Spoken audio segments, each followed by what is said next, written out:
Good afternoon once again. My name is George Laryea-Adjei. I'm the Director of Evaluation here at UNICEF. And I'm very happy to welcome you to this event.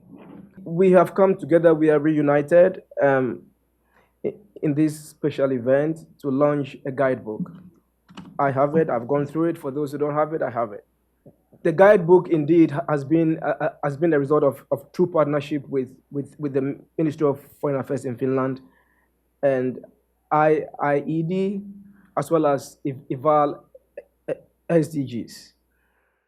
Thank you for coming to share this important day with us.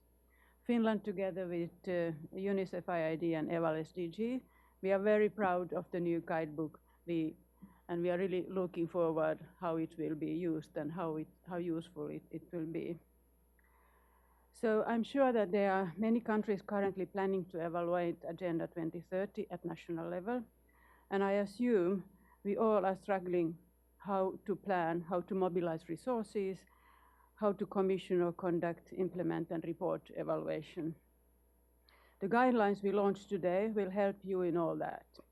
It's got reach already, and I think it's very definitely addressing a need, addressing an area about applying the SDGs and understanding how they relate to a whole spectrum of other decision-making fora and issues, which is necessary because the SDGs are so complex, so broadly spanning, that actually something that helps as a point of reference for thinking about how to make sense of them and crucially apply them in contexts where there are already governance structures, already different interest groups. We say last names to the concepts. Like now, it's not enough to speak about evaluation, we have to speak about transformative evaluation, because if transformative evaluation is needed, then the understanding is that there is some evaluation that happens and is still happening that does not contribute to transformation. So when we start to, in more words, to explain the purpose of what we aim at, what we want, it is something also very important to reflect what is really happening.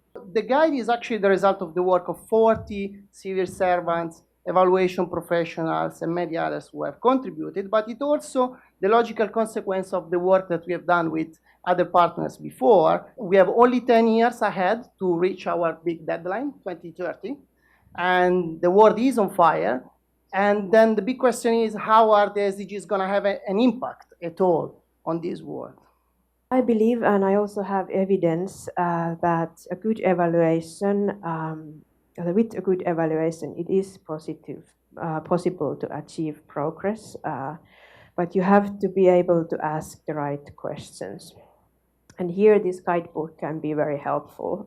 There are long lists of possible questions to choose from. It would be worth mentioning that the guidebook is timely in a sense that it comes, though after 5 years of the kickoff of the Agenda 2030, but guess what, we still have another 10 years. And it came at a culmination of a series of questions around the how to do so.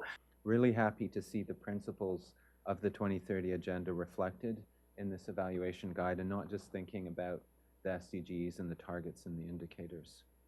I'm also really happy to see the way that you've thought about how we can integrate evaluation into systems, into policy processes, into national plans, into budgets, into voluntary national reviews. This is really where the rubber hits the road, and that's the ambition, I think, of evaluations, is to inform those processes. The fact that you're thinking about communicating out the findings of evaluations and what you've learned, that's an essential piece that we need to ultimately think about the end users and how we're communicating the findings to those end users.